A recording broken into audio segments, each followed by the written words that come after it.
Bonjour tout le monde, aujourd'hui sur Fusion, je vais vous expliquer comment utiliser quelques fonctions avancées pour modéliser un petit objet rigolo que j'ai trouvé sur Thingiverse, qui n'est pas donc de ma conception, mais je trouvais qu'il y avait deux trois choses assez intéressantes à discuter dans la stratégie de modélisation et puis aussi comment obtenir quelques formes assez complexes. Donc je vais parler de stratégie, des utilisations des outils, les voilà, Revolve, le Loft, Spline, les plans, la coque shell et les circular patterns dans les sketchs et aussi avec des features ou des bodies. Voici l'adresse de l'objet et le voici d'ailleurs cet objet. Donc c'est un petit sorte d'entonnoir pour verser directement 6 verres à shot. Et puis je trouvais que c'était intéressant parce que l'objet, quand j'ai vu la première fois, je me suis dit ouh, mais comment faire ça? En fait c'est assez simple si on procède avec un petit peu de méthode. Alors d'ailleurs, justement la méthode, voilà comment je vais le faire.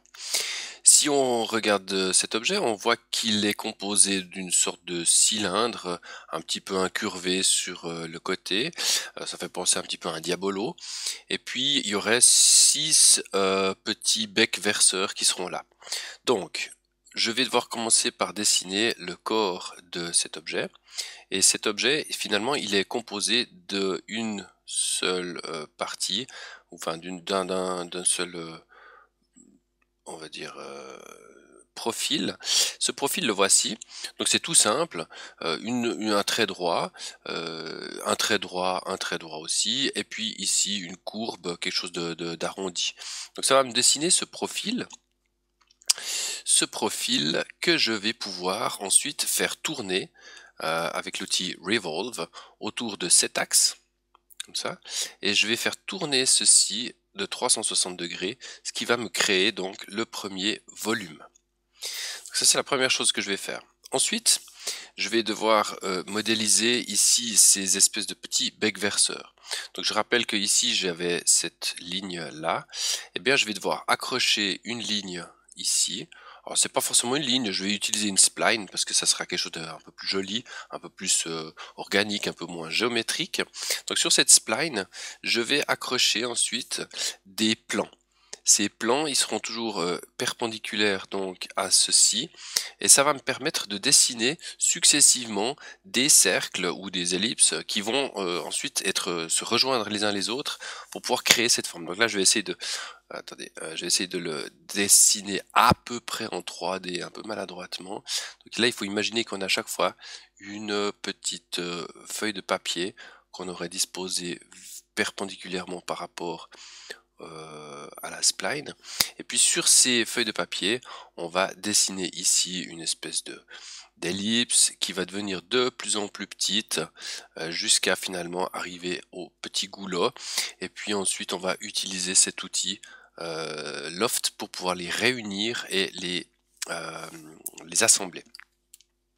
On va aller directement sur Fusion maintenant.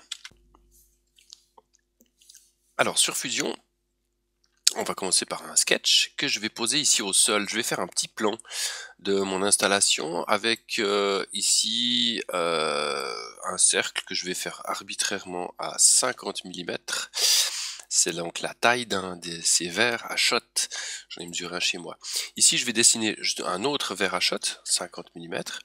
Mais en réalité, le premier cercle que j'avais dessiné, c'était pas le verre, c'était l'objet. Donc ce verre à shot, j'en aimerais bien 6 de copies, et je vais utiliser l'outil Create Circular Pattern. Ici, attention, l'outil Circular Pattern et Rectangular Pattern, on les trouve ici, parce qu'ici je suis dans un environnement donc de sketch, hein. Je suis en train de faire un sketch, et j'ai donc ici des palettes et des outils qui sont orientés sketch. Ici, je prends Circular Pattern. Je vous reparlerai de cette histoire de menu avec le Circular Pattern parce que ça change selon l'environnement dans lequel on se trouve. L'objet qu'on veut répliquer, c'est celui-ci, qui va tourner autour de celui-ci, et j'ai besoin de 6 copies. Ok. Ici, une partie de ces cercles, une partie donc de cette information, de ces dessins, pardon, est contraint. Ici, la ligne est noire. En bleu, les lignes qui ne sont pas contraintes, c'est-à-dire que je peux les bouger. Et là, je peux donc bouger un petit peu les verts de cette manière. Si j'en sélectionne deux, clic, et majuscule, clic. Ici, ici je vois qu'il y a une distance de 5,24, ce qui me paraît très bien, entre ces deux verres. Si je prends l'exemple qu'il y a, il doit y avoir quelques millimètres, mais bon, ça c'est vraiment pas un problème, c'est un tout petit détail. J'ai fini le sketch, donc ce qui me permet un petit peu de me représenter la situation, et c'est ici donc que je vais modéliser le corps. Je vais afficher ici non, je vais refaire un sketch. Non, zut, je me suis trompé, j'ai appuyé trop vite, donc je vais créer un sketch qui est ici inutile, je vais le supprimer, et je vais redemander donc de faire un sketch sur ce plan-là, donc en vertical. Je vais avoir besoin de récupérer les informations de où se trouvent les autres verres, en tout cas un, pour pouvoir savoir quelle longueur je vais devoir faire ce petit bec verseur. Donc je vais utiliser l'outil de projection et je vais lui demander de projeter le centre de ce cercle qui sera finalement l'endroit où arrivera le petit robinet là, le petit goulot. Et je peux mettre, je peux aussi éventuellement projeter, pourquoi pas, le cercle du centre, et ça me donne des infos. Ici, je vais pouvoir maintenant enlever le premier sketch, qui finalement rajoute des informations qui ne m'intéressent pas forcément. Je me mets en horizontal, enfin bien vertical par rapport à mon dessin, et puis maintenant je vais dessiner la première ligne. Je l'accroche bien au centre, ici. Je vais lui donner une hauteur de 100. Ça me paraît assez haut pour ce genre d'objet. Et puis, je vais donc maintenant devoir encore dessiner la verticale. Ici, elle fera 25 et je vais faire la même ici à 25 mm. Donc ça, c'est ce qui va me permettre de dessiner le profil de base. Je vais prendre une spline que j'accroche ici et ici. Je termine avec un petit clic sur le vu. Et une spline, c'est donc une de ces courbes de Bézier, et il y a des vecteurs ici qui apparaissent que je peux bouger pour pouvoir lui donner la forme qui me plaît. Alors je pense que je vais lui donner quelque chose d'un petit peu arrondi, mais pas trop non plus. On n'est pas obligé de faire de l'art incroyable non plus. Je pense que c'est assez joli, ça me convient. Je peux tout à fait finir le sketch. Donc j'ai créé ceci, n'est-ce pas, avec les verres autour. Et donc maintenant, je vais utiliser l'outil Revolve pour lui dire que je veux prendre ce profil-là, qui va tourner autour de cet axe ici. Et ici, j'aurai donc un angle de 360 degrés pour créer un nouveau corps, nouveau body. Ok. Donc là, c'est déjà assez bien parti.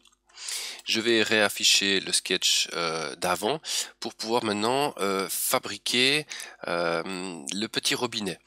Le petit robinet, je vais en fabriquer un seul et puis on va le copier 6 fois de cette manière, enfin comme avant, on va le copier 6 fois. Donc je vais le dessiner qu'une seule fois. Donc il me faut pour l'instant un plan. J'ai besoin d'un plan, une sorte de feuille de papier que je vais faire passer à travers tout ce body. En fait, le truc c'est qu'il faut bien accrocher une ligne sur ce solide, et pour ça, il en est obligé de faire un sketch qui va récupérer qui va récupérer les informations de où se trouve cette face par rapport à mon dessin. Là, je vais prendre le Create et je vais prendre cette fois une intersection. J'aimerais bien savoir quelle est l'intersection de ce solide avec mon dessin. Donc, si j'essaie de vous montrer ça un petit peu de manière plus facile à voir, ça a créé donc ces deux lignes violettes qui sont vraiment là où passe la feuille de papier à l'intérieur de ce solide. D'ailleurs, le solide, je vais l'enlever. J'en ai plus besoin. Le sketch numéro 1, finalement, j'en ai pas besoin. Il faut juste que peut-être quand même le sketch numéro 1, j'en ai peut-être besoin pour ceci. Alors, je m'aperçois que là, j'ai oublié de projeter quelque chose. Donc, je vais le récupérer rapidement. Ce point-là. Je me mets toujours ici, bien face à mon dessin, et je peux attaquer la spline. Donc la spline, je vais l'accrocher à peu près par ici, ce sera à peu près le point de départ de mon petit robinet, qui va atterrir ici dans le verre. Maintenant, je vais modifier la forme de ce vecteur. Celui-ci, je pense qu'il faudrait que ça arrive plus ou moins verticalement dans le verre. Ici, je vais pas non plus mettre une pente trop importante, ça risque de gicler sinon. Voilà. Je crois que j'ai terminé ce sketch là. J'ai créé toutes les informations, toutes les choses dont j'ai besoin. Je vais réenlever le premier sketch qui m'embête un petit peu. Maintenant, je vais utiliser un outil assez fantastique qui est le plan le long d'un chemin. Donc ici, le chemin que je veux utiliser, c'est celui-ci.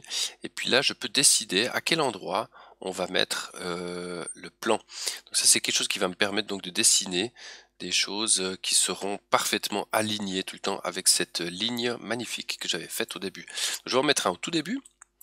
Je vais mettre OK. Je vais en créer un deuxième. Je vais mettre un petit peu plus loin, pas trop. Et je vais encore en construire un troisième. Le voilà. Ça sera plus ou moins le dernier quand il sera à peu près. Ouais, on va mettre comme ça. Ça, c'est pas mal. Donc, sur ces trois plans, je vais donc dessiner chaque fois un cercle. Dans le dossier construction, je vais masquer les deux derniers plans que j'ai fabriqués pour pouvoir n'avoir pas trop d'informations là-dessus. Je vais prendre le premier, faire un sketch. Je vais utiliser un outil que j'utilise assez peu, qui est l'ellipse, parce qu'il me semble que c'est à peu près ellipsoïdal. Hop, et puis ça doit être à peu près comme ça. Si j'essaie de regarder à peu près la taille de mon ellipse, c'est vrai que ça doit faire un... Ça doit jouer. Donc j'ai fini ce sketch, j'affiche le suivant, le plan suivant donc. Je vais dessiner ici également un sketch. Je vais le faire avec aussi une ellipse que j'accroche ici. Je vais la faire un petit peu plus petite que l'autre. Un petit peu plus petite que l'autre. Peut-être un poil plus ronde aussi. Comme ça. J'ai fini celui-ci. Donc j'ai deux formes comme ça, magnifique. Je vais afficher le quatrième plan pour pouvoir faire le dernier sketch. Et celui-ci, je vais carrément prendre un cercle que je vais faire de 5 mm de diamètre. Ça me paraît assez correct. 5 mm de diamètre pour le trou du goulot, ça devrait le faire. J'ai fini le sketch. Il me faut maintenant utiliser la commande loft. On va faire un loft avec tout ceci. Le loft, c'est quelque chose qui relie des profils. Donc les profils, ce sont ces lignes qui délimitent un espace fermé. Et quand je vais au-dessus d'un profil, moi, je peux le sélectionner. Donc c'est celui-ci, celui-ci et celui-ci. Alors ici, il y a une alerte qui me dit que l'objet que je suis en train de créer n'est pas visible. C'est normal parce que les bodies, je les ai masqués. Donc ici, je réaffiche le dossier body tout court en entier. Et puis ça me donne ça comme genre de petit bec, de petit bec verseur. C'est pas trop mal, quoique je pourrais peut-être agrandir un petit peu le dernier cercle en le modifiant, mais c'est pas important. Ici je mets OK. Ah, zut, il a creusé. J'ai fait une bêtise, donc je vais dans la timeline, je vais modifier le feature, et puis c'est pas du cut, mais c'est vraiment du join qu'on veut. Donc on va joindre tout ceci. Ici, il y a ce sketch là qui m'embête, je vais le masquer. J'ai un problème avec cette face, il va falloir qu'elle rentre quand même dans l'objet. Donc je vais utiliser press pull, la Q. C'est pas la même chose que extruder, j'ai pas très bien compris encore la différence entre les deux. Et je peux extruder ceci de cette manière. Oups. Un petit souci. Alors on va prendre ça. Mais pourquoi ne veut-il donc pas? Je vais annuler ça, je vais peut-être utiliser alors l'outil d'extrusion pour faire une bête extrusion comme ça. Ça va être du join et puis je mets OK. Voilà. Ok. Je crois que l'outil que je voulais utiliser avant, le press pull, c'est quelque chose qui essaye d'utiliser vraiment encore la direction, etc. Je pense qu'il devait être embêté un petit peu avec ces arrondis. Enfin bref, je crois que j'y suis parvenu. J'ai donc un petit robinet. Ici, je vais donc fabriquer 6 copies de ceci. Alors c'est maintenant justement que je voulais vous parler de cette histoire de pattern, parce que je suis devenu une fois fou, je cherchais cet endroit, je cherchais ça, et je me suis pas aperçu qu'il y avait deux endroits où on peut avoir le pattern, soit dans l'environnement sketch, soit dans l'environnement solide. Ici je veux un circular pattern, un pattern circulaire, je vais prendre un body, ou plutôt non, un feature, et je vais lui demander donc de copier 6 fois ceci. On me demande ici un axe. L'axe pour pouvoir tourner autour, ça sera donc cet axe bleu.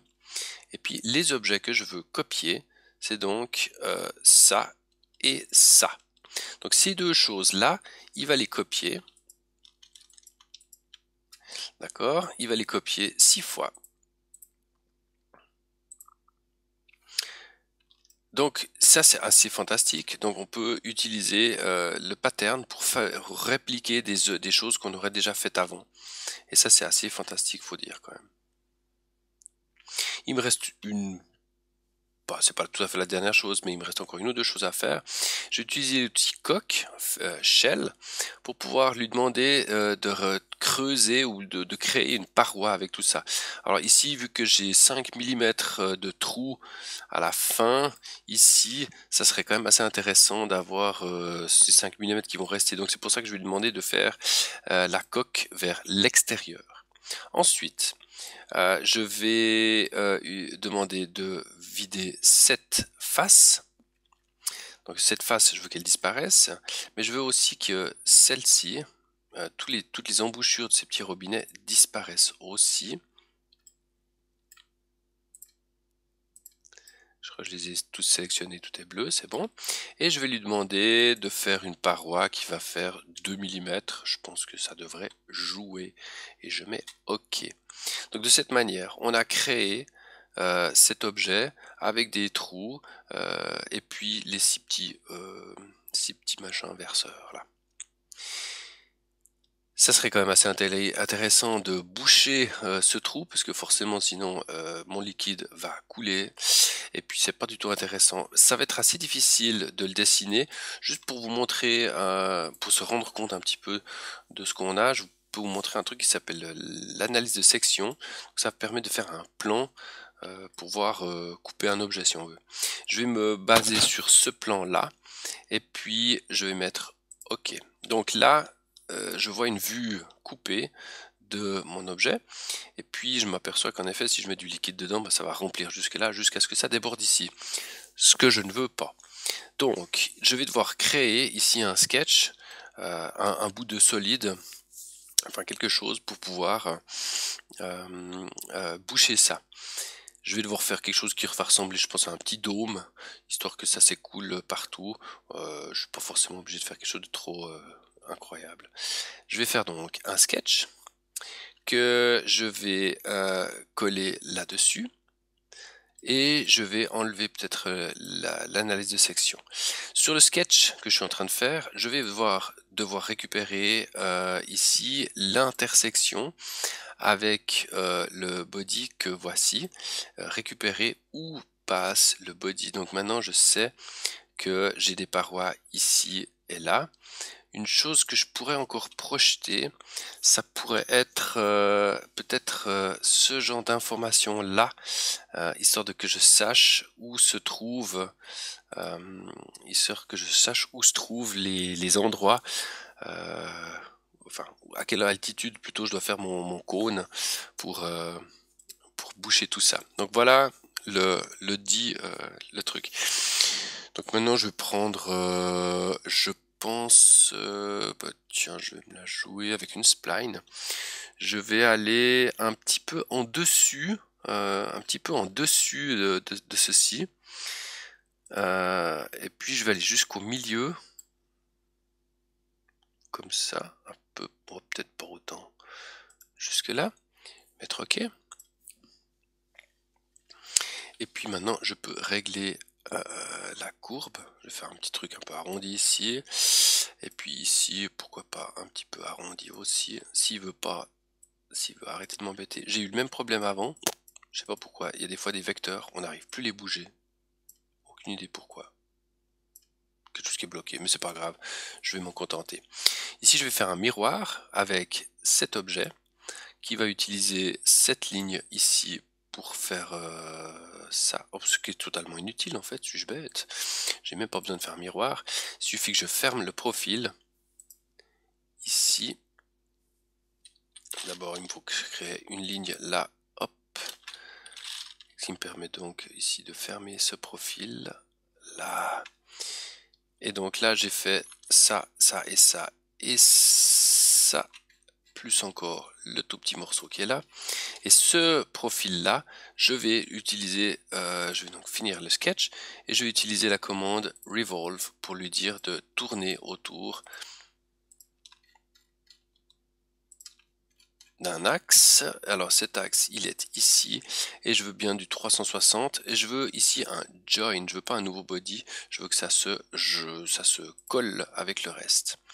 Donc ici, je peux maintenant afficher le premier body, et j'ai donc créé ceci pour pouvoir pour faire éviter, enfin pour que le liquide aille dedans. Tiens, je vais vérifier avec l'analyse de section à quoi ça ressemble, et puis on se rend compte que c'est pas trop mal. Je pense pas que le liquide va rester. Peut-être qu'ici on pourrait encore on pourrait encore faire 2-3 petites modifications pour que le liquide aille vraiment partout. Donc ça, c'est un objet qui est prêt à imprimer. Je vous avoue que ici je sais pas tellement comment il va gérer l'intérieur vu qu'il est creux.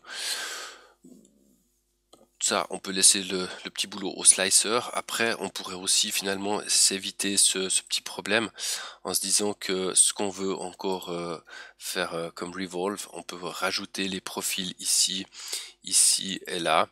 De cette manière, on est sûr que tout est plein. Et puis pour le slicer de l'impression 3D, il n'y aurait aucun problème comme ça. Voilà, je m'aperçois ici qu'il y a deux bodies. Pourquoi est-ce qu'il y a deux bodies? Ah, c'est parce que je viens de le dernier revolve, il faudrait aussi les combiner. Moi, je vais prendre ça. Je vais lui demander de combiner les deux bodies, tac et tac, en un seul. C'est du join, je mets OK. Et là, je n'ai plus qu'un seul body vraiment prêt à imprimer. Voilà comment modéliser un objet un petit peu plus complexe que d'habitude.